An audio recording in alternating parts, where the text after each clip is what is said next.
अब मेरे खिलाफ है कौन? इनको तो छोड़ देना पीडीएम को, ये तो इनकी तो हैसियत ही नहीं है।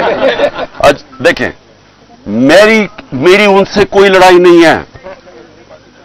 गुस्सा उस तरफ से है, वो मुझे अभी तक नहीं पता क्यों।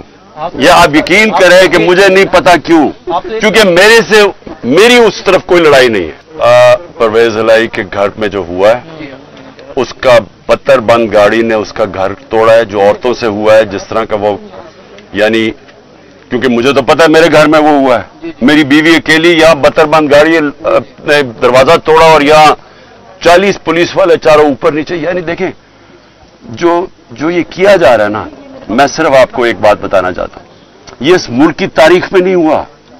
और मुझे समझ नहीं आ रही कि इससे अचीव क्या करने की कोशिश करें। मुझे सिर्फ एक ही समझ आ रही है कि 1 साल से पार्टी को खत्म करने की कोशिश की जा रही है, वो पार्टी और मजबूत होती जा रही है, वोट बैंक और बढ़ता जा रहा है।